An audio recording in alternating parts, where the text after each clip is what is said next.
এখন তো বাজারে সবই E20 পেট্রোল পাওয়া যাচ্ছে। পেট্রোল পাম্পে পেট্রোল ভরতে গেলে তোমরা সবসময় E20 পেট্রোলই তোমাদের ভরতে হবে।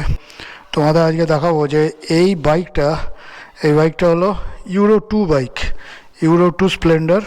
দেখো, হিরো হোন্ডা স্প্লেন্ডার বহুদিন আগেকার গাড়ি।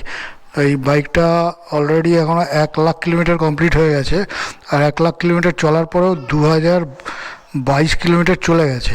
বাইকে আমি E20 পেট্রোল ভরে কয়েকদিন বেশ চালাচ্ছি, যবে থেকে অ্যাভেলেবেল হয়েছে E20 পেট্রোল।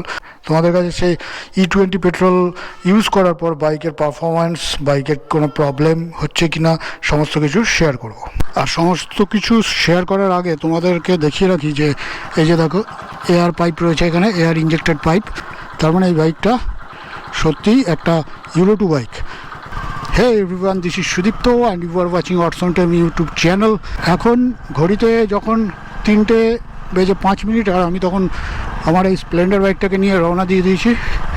বাইকটা অলমোস্ট 17 ইয়ার্স কমপ্লিট হয়ে গেছে। তোমরা সকলে জানো, যারা যারা তোমরা আমার চ্যানেলটাকে ফলো করো, এই বাইকের যা যা ভিডিও আমি দিয়েছিলাম সেই সমস্ত ভিডিওতে প্রচুর ভিউ এসছে।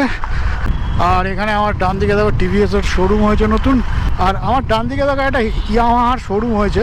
এখন যেটা তোমাদের সাথে আলোচনা করব যে E20 পেট্রোল ঢালার পরে আমার এই পুরনো ইউরো 2 হিরো হোন্ডা স্প্লেন্ডার কেমন চলছে। E20 প্রায় আমি অনেক দিনই হলো ইউজ করছি। E20 পেট্রোল ইউজ করার পর আমার সেরকম কোনো কিছু প্রবলেম আমি এখনও ফিল করছি না। অনেকের বাইক বলছে মিসিং করছে, অনেকের আবার মাইলেজ কম দিচ্ছে, কিন্তু আমার সেরকম কোনো কিছু সিমটম চোখে পড়ছে না, কারণ এই বাইকটাকে নিয়ে আমি খুব ভালো করে চষে বেড়াই। আর এই দেখো, জিটি রোডের মতো এরকম ব্যস্ততম রাস্তা দিয়ে আমি প্রায় রেগুলারই যাতায়াত করি। কখনো দিল্লি রোড দিয়ে যাতায়াত করি, হাইওয়ে পরে, কখনো জিটি রোড দিয়ে যাতায়াত করি। তো সুতরাং এই বাইকটাতে আমার যে কোনো রকম প্রবলেম যদি দিয়ে থাকতো তাহলে আমি আগেই নোটিশ করে ফেলতাম। তবে আমার যেহেতু বাইকে কোনো সমস্যা হচ্ছে না, ভবিষ্যতে কি হবে তা আমি বলতে পারবো না, কারণ ট্যাঙ্কের ভেতরে যদি রাস্টিং এসে যায় বা ইঞ্জিনের ভালভে যদি কোনো সমস্যা আসে, পিস্টনে যদি কোনো সমস্যা আসে, তাহলে তো সেটা আমার হাতে কিছু করার নেই। আর এই সমস্ত প্রবলেম যাতে ভবিষ্যতে না আসে তার জন্যে আমি অনেক কিছু সার্চ করেছি নেটে। সার্চ করে আমি রেড ফ্লো বলে একখানা ডুয়েল ফিউল অ্যাডিটিভ বলে একটা প্রোডাক্ট আমি ইউজ করি মাঝে মাঝে। এটা করি আমি প্রায় 3-4 বার রিফিল করার পর এটাকে আমি অ্যাপ্লাই করি। এটার নিয়ম হলো প্রত্যেক লিটারে 2 ml করে, মানে 2 ml করে অ্যাডিটিভটাকে মেশাতে হয়। ট্যাঙ্কে কতটা তেল আছে, কতটা পেট্রোল আমি রিফিল করলাম, সেই অনুযায়ী আমি একটা ক্যালকুলেট করে এটাকে ইউজ করি। আর এটা ইউজ করার পর একটা জিনিস আমি দেখেছি, বাইক যেন আরও বেশি স্মুথ হয়ে যায়, বাইকের সাউন্ডটা একটু আরও আস্তে হয়ে যায়। যেহেতু আমার ইউরো 1 সাইলেন্সার লাগানো রয়েছে, প্রায় অনেক বছর হলো আমি ইউরো 1 সাইলেন্সার ইউজ করছি, তাই আমার বাইকে একটা গুরুগম্ভীর একটা সাউন্ড হয়। কিন্তু যখন আমি ফিউল অ্যাডিটিভটাকে ইউজ করি তখন সাউন্ডটা আরও স্মুথ, আরও সাইলেন্ট হয়ে যায়।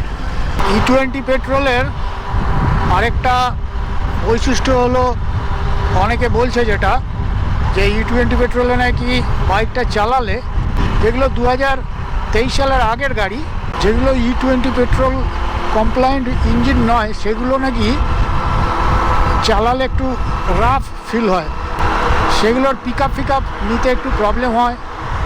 আর দেখো এখানে না 6 লেনের জায়গায় 4 লেন করে দিয়েছে, তো তার ফলে কী হচ্ছে, একটু রিস্ক নিয়ে এখান দিয়ে বেরোতে হচ্ছে। এখানে মনে হয় কী কাজ চলছে, ছাতার মাথা আমি বুঝি না, কতদিন ধরে এখানে রাস্তাটা ন্যারো করে রেখে দিয়েছে, আদৌ কিছু কাজ চলছে নাকি পুলিশের কারসাজি কে জানে। তো যাই হোক, যেটা বলছিলাম, E20 পেট্রোল কমপ্লায়েন্ট যেসব গাড়িগুলো নয়, সেই সমস্ত গাড়িগুলো নাকি চালালে একটু রাফনেস ফিল হচ্ছে, আর পিক আপ নিতে একটু প্রবলেম হচ্ছে, মিসিং করছে, মাঝে মাঝে স্টার্টিংয়েও প্রবলেম হচ্ছে। তো আমার সেই সমস্ত কিছু প্রবলেম হয়নি। তো যাই হোক, সেই সমস্ত প্রবলেম যদি হয়ে থাকে তাহলে তোমরা ফিউল অ্যাডিটিভ বা কার্বন ক্লিনার এই জাতীয় কিছু ইউজ করতে পারো। আমি তো রেড ফ্লো ইউজ করছি, ডুয়াল ফিউল অ্যাডিটিভ যেটা ইঞ্জেক্টর ক্লিনার বা কার্বোরেটর ক্লিনার, এবং ট্যাঙ্কের ভেতরে যদি জং টং থাকে সেই সমস্ত জিনিসগুলো, রাস্টিং ইস্যু, সেগুলো আসতে দেয় না। তো আমি বেশ কিছুদিন হলো ইউজ করছি জিনিসটা, জানি না এখন ভবিষ্যতে কি হবে। ট্যাঙ্কের ভেতরে তো আমি যতদূর টর্চ ফর্চ মেরে, আলো ফালো দিয়ে মেরে দেখার চেষ্টা করেছি, এখনও আমার বাইকের পেট্রোল ট্যাঙ্কে জং আসেনি, ভেতরের দিকে জং আসেনি।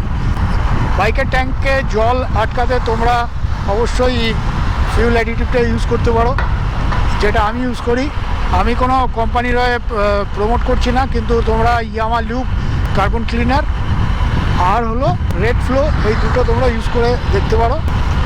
সবথেকে ভালো হয় 10,000 কিলোমিটার অন্তর অন্তর যদি পেট্রোল ট্যাঙ্কটা ওয়াশ করে নিতে পারো, পরিষ্কার করে নিতে পারো, তাহলে তো কনফার্ম জং আসবে না পেট্রোল ট্যাঙ্কের ভেতরে। সেটা তোমরা সার্ভিস সেন্টার বা লোকাল গ্যারাজে করে নিতে পারো। আমি এই E20 পেট্রোল সম্বন্ধে খুব বেশি জানি না, কারণ আমার এটা সাবজেক্ট নয়। তো আমি যতটুকু তথ্য সংগ্রহ করে জেনেছি বিভিন্ন জায়গা থেকে, বিভিন্ন সোর্স থেকে, তার থেকেই তোমাদের কাছে শেয়ার করলাম।